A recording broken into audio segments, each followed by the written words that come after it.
The Assyrians reckoned time by the names of certain officers who were changed from year to year and corresponded with the eponymous archons of ancient Athens.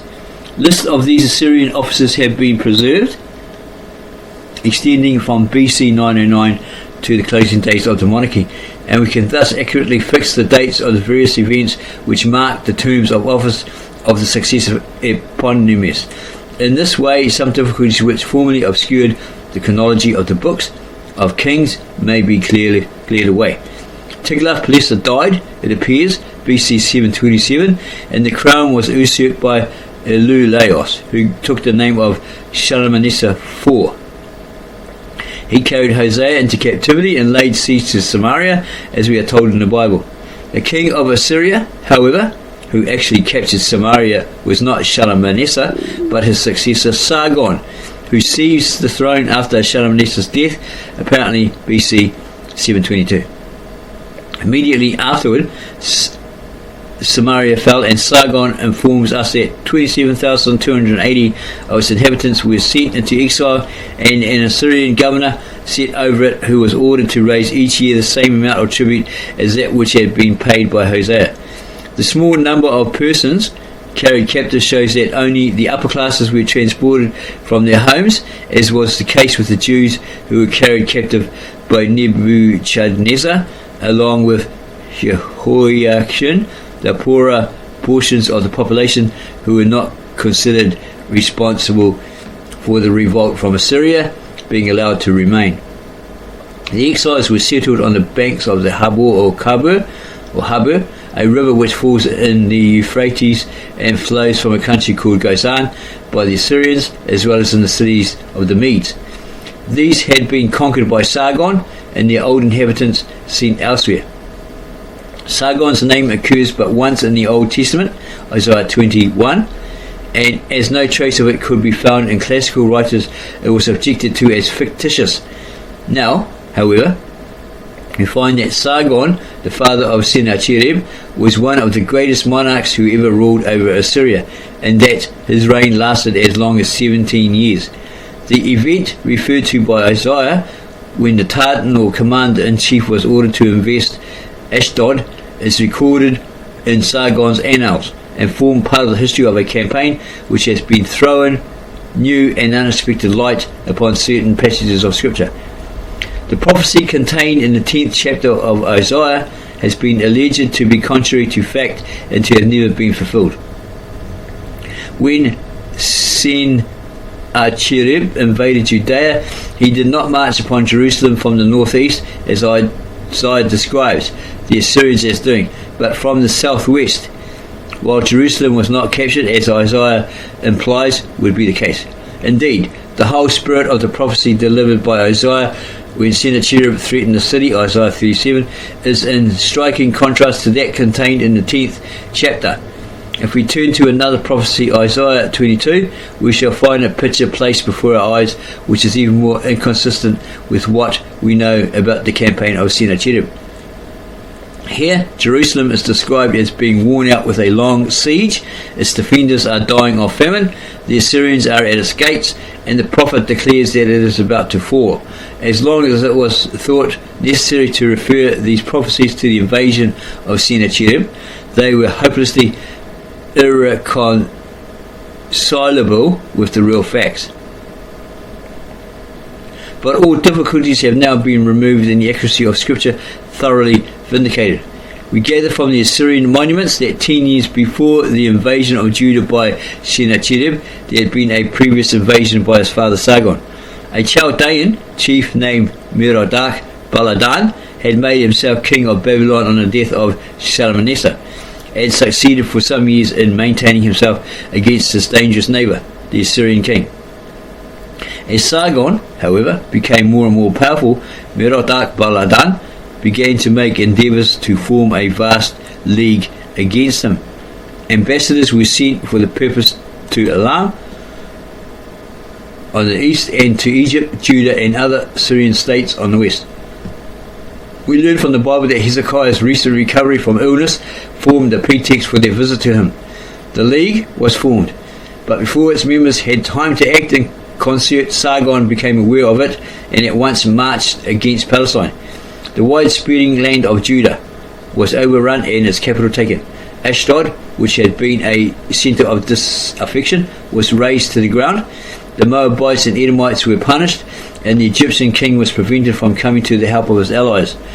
It was this invasion of Judah and this capture of Jerusalem to which Isaiah refers in the 10th and 22nd chapters of his prophecies, and the biblical statements are thus shown to be an exact representation of the actual facts. In the following year, BC 17, Sargon turned upon Merodach Baladan. The Elamites were defeated, Babylon was taken, and the Chaldean prince driven to the marshes at the head of the Persian Gulf, while Sargon proclaimed himself king of Babylonia. Sargon was murdered by his soldiers and succeeded by his son Sennacherib, who mounted the throne on the 12th of Ab, or July, BC 705. Trusting to the support of Hancock, the Ethiopian king of Egypt, Hezekiah threw off his allegiance to Assyria and was followed in this act by the Phoenicians and other neighbouring states. It was not until BC 701, the 4th year of his reign, that Sennacherib found himself free to punish the rebels. Then came that memorable campaign, the latter part of which is described in such detail by Isaiah in the second book of Kings, and which ended so disastrously for the vainglorious Assyrian king. An account of it is given with almost equal detail by Sennacherib himself, though the final disaster is naturally glossed over and only the earlier successes of the expedition recorded. So these kings like, well, I lost, but I don't want anyone to know that. I twist it, make out that I was actually victorious. And only the earlier successes of the expedition recorded. More than one version of the account has been found among the clay books of Nineveh. Here is the translation of one of them. In my third campaign I went to the land of the Hittites. The fear of the greatness of my majesty overwhelmed Elulaos, king of Sidon, and he fled afar in the middle of the sea, i.e. to Cyprus, and his land I subjected. As for Great Sidon and Little Sidon, Beth-zeth, Sarepta, Ma'alib, Usu, Ikdepa, and Acca, his strong cities, the fenced-in fortresses and villages, the barracks of his troops, the fear of the weapons of Assur, my lord overwhelmed them, and they knelt at my feet. I set Ethbaal on the royal throne over them, and laid upon him the tribute and taxes due to my majesty each year forever. Menahem of Samsimurun, Ethbaal of Sidon, Abdiliti of Avad, Uri Melech of Gebal, Metinti of Ashdod, Pedael of Ammon, Chemosh, Nadab of Moab, Melech Ram of Edom. All the kings of the west brought the full amount of their rich gifts and treasures to my presence and kissed my feet. But Zedekiah, king of Ashkelon, who had not submitted to my yoke himself, the gods of the house of his fathers, his wife, his sons, his daughters, and his brothers, the seed of the house of his fathers, I removed, and I sent him to Assyria. I set over the men of Ashkelon Salundari, the son of Rukipti, their former king, and I imposed upon him the payment of tribute and the homage due to my majesty, and he became a vassal, probably like a vessel or a means that he controlled, possibly. In the course of my campaign, I approached and captured Beth Dagon, Joppa, Bene Berak, and Azur, the cities of Zedekiah, which did not submit at once to my yoke, and I carried away their spoil. The priests, the chief men, and the common people of Ekron, who had thrown into chains their king Pedaiah, because he was faithful to his oaths to Assyria, and had given him up to Hezekiah the Jew, who imprisoned him like an enemy in a dark dungeon, feared in their hearts. The king of Egypt, the bowmen, the chariots, and horses of the king of Ethiopia had gathered together innumerable forces and gone to their assistance. In sight of the town of El-Tikhe was their order of battle drawn up. They summoned their troops to the fight, trusting in Asher, my lord, I fought with them and overthrew them. My hands took the captains of the chariots and the sons of the king of Egypt, as well as the captains of the chariots of the king of Ethiopia, alive in the midst of the battle. I approached and captured the towns of El-Tekeh and Timnath, and I carried away the spoil. I marched against the city of Ekron and put to death the priests and the chief men who had committed the sin of rebellion. And I hung up their bodies on stakes all around the city. The citizens who had done wrong and wickedness I counted as a spoil, and as for the rest of them who had done no sin or crime, in whom no fault was found, I proclaimed their freedom from punishment. I had Padi their king brought out from the midst of Jerusalem, and I seated him on the throne of royalty over them, and I laid upon him the tribute due to my majesty. But as for Hezekiah of Judah, who had not submitted to my yoke, 46 of his strong cities, together with innumerable fortresses and small towns which depended on them, by overthrowing the walls and open attack, by battle engines and battering rams I besieged. I captured, I brought out from the midst of them and counted as a spoil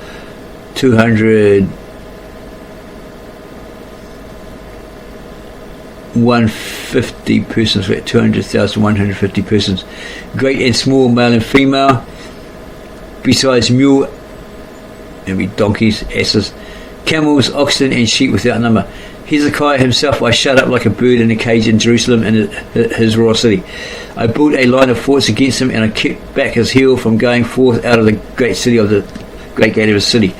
I cut off his cities which I had spoiled from the midst of his land, and gave them to Matinti, king of Ashdod, Padi, king of Ekron, and Zeel-Baal, king of Gaza, and I made his country small.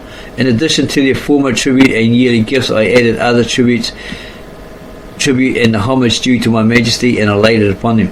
The fear of the greatness of my majesty overwhelmed him, even Hezekiah, and he sent after me to Nineveh, my royal city, by way of gift and tribute, the Arabs and his bodyguard whom he had brought for the defence of Jerusalem, his royal city, and he had furnished with pay, along with 30 talents, 800 talents of pure silver, carbuncles and other precious stones, a couch of ivory, thrones of ivory, an elephant's hide, an elephant's tusk, rare woods of all kinds, a vast treasure, as well as the eunuchs of his palace, and dancing men and dancing women, and he sent his ambassador to offer homage. In this account, Sennacherib discreetly omits to mention why it was that he never captured Jerusalem itself, after all the preparations he had made for doing so, or why he did not succeed in punishing Hezekiah, as he was accustomed to punish other rebellious princes.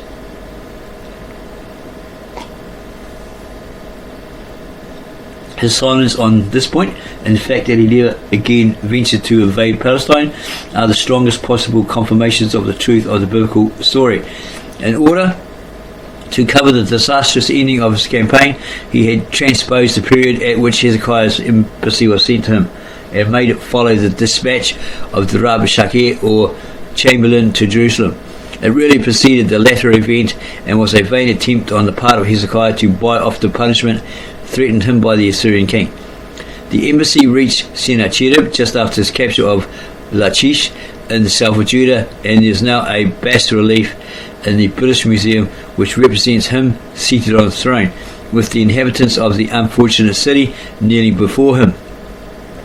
An inscription in front of the king reads, Sennacherib, the king of multitudes, the king of Assyria, sat on an upright throne, and the spoil of the city of Lachish passed before him.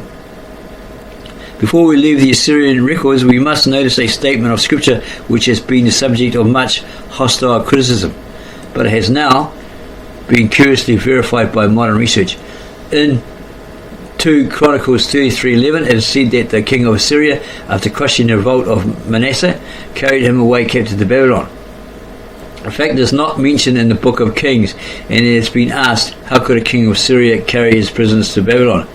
Had the fact been an invention of a later age, when the history of Assyria had been forgotten, we may feel quite sure that Nineveh, and not Babylon, would have been assigned as the place of Manasseh's imprisonment.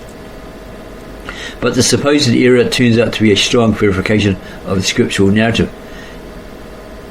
Manasseh was the contemporary of Sennacherib's son and successor, Esarhaddon, who alludes to him by name in more than one inscription. And Esarhaddon not only rebuilt Babylon, which had been destroyed by his father, but held his court there during half the year. That Manasseh should afterwards have been pardoned and restored to his throne is also in full accordance with the evidence of the monuments. Rebel princes were so treated not unfrequently. Thus, Assurbanipal, the successor of Esarhaddon, tells us that after sending a revolted Egyptian prince to Nineveh, bound hand and foot with iron fetters, he forgave the prisoner and allowed him to return to his kingdom. Jerusalem was destined to fall by the hand, not of an Assyrian, but of a Babylonian monarch. The Babylonian empire of Nebuchadnezzar rose on the ruins of that of Assyria.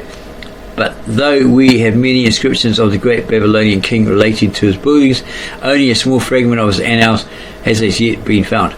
This, however, disposes of the doubts that have been expressed as to the fulfillment of Jeremiah's prophecy of the Babylonian conquest of Egypt. It tells us that in his 37th year, BC 568, Nebuchadnezzar invaded Egypt and defeated the Egyptian king Amasis. Egyptian monuments supplement this mutilated record.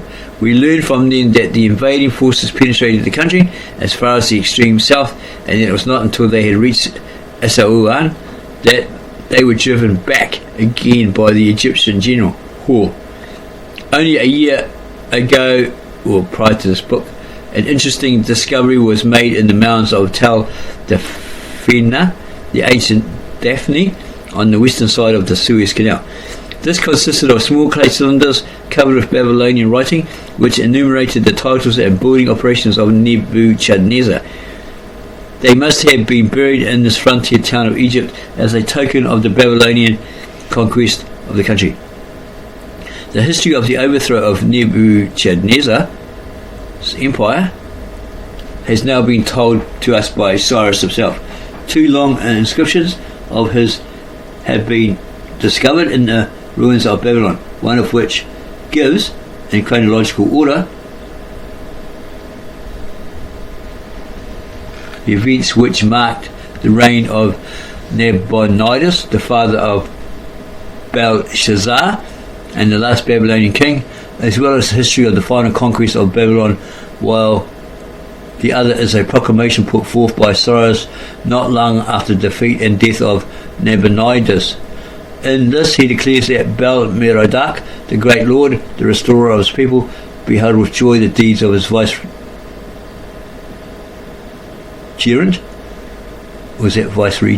Cyrus, who was righteous in hand and heart. To his city of Babylon he summoned his march and bade him take the road to Babylon. Like a friend and a comrade, he went to his side. When the conquest was completed, Cyrus assembled the various peoples whom the Babylonian kings had carried into captivity and restored them and their gods to their own lands. Among these peoples were, as the Bible teaches us, the Jews, who returned not with the images of false gods but with the sacred vessels of the ruined temple. Such then are some of the most striking verifications of the truth of the Old Testament record, where it refers to the great kingdoms and empires that surrounded the chosen people. In every case where we can test it by contemporaneous monuments, the authenticity of which is doubted by no one, we find it confirmed and explained even in the minutest points. Such accuracy would be impossible if the biblical narratives had been composed at a later period than that to which the events belong. Legend soon takes the place of history in the East, and the classical writers show how quickly the real annals of Egypt and Assyria were forgotten. Monumental research has not only proved the truth of the events recorded in Scripture, it also proves that the account of those events must have been written by contemporaries. On no other hypothesis is the minute accuracy which distinguishes it to be explained. This accuracy has lately, or prior to this book being written, published, has lately been illustrated by a startling and unexpected discovery. Besides the small Hittite tribe settled in the south of Judah, of whom we hear so much in connection with the lives of the patriarchs, reference is more than once made in the books of Kings to Hittites living in the north of Syria. Solomon, we are told, imported horses from Egypt, which were sold again to all the kings of the Hittites, and the kings of Aram, or Syria. 1 Kings 10:29. Again, when God had sent a panic upon the Syrian army which was besieging with Samaria, the soldiers of Ben-Hadad supposed that the king of Israel had hired against us the kings of the Hittites and the kings of the Egyptians. 2 Kings 7:6. Objectors to the historical truth of the Old Testament narrative, like Professor F. Newman, declared that these allusions to northern Hittites destroyed its credibility. No Hittites in the north of Syria were known to classical writers, and the Hittites of Genesis lived in the southern part of Judea. But first, the Egyptian and then the Assyrian monuments proved that not only did Hittite tribes inhabit the very district to which the notices in the books of Kings would assign them, but also that they were once a very powerful and important people. In the time of the great Egyptian monarch Ramses II, the oppressor of the children of Israel, supposedly, they contended on equal terms with the Egyptians themselves. The Egyptian king was glad finally to secure a peace by marrying a Hittite princess. For several centuries they successfully withstood the power of Assyria, and it was not until the reign of Sargon that the capital, Carchemish, was at last taken by storm, and the last Hittite sovereign replaced by an Assyrian governor.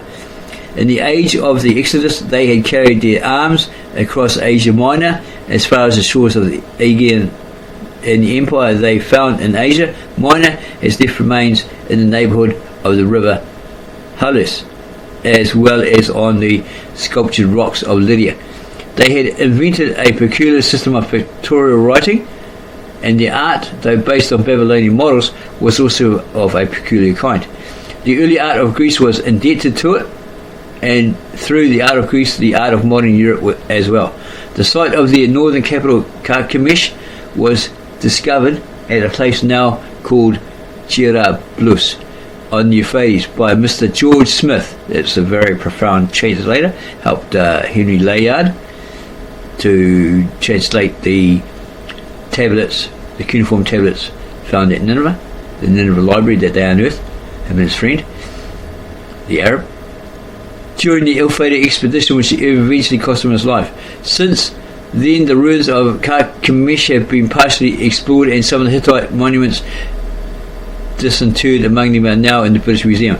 Carchemish, however, was not the only capital the Hittites possessed. The Bible speaks of their kings in the plural, and in agreement with this we find from the Egyptian inscriptions that they had also a southern capital on the Orontes called Kadesh.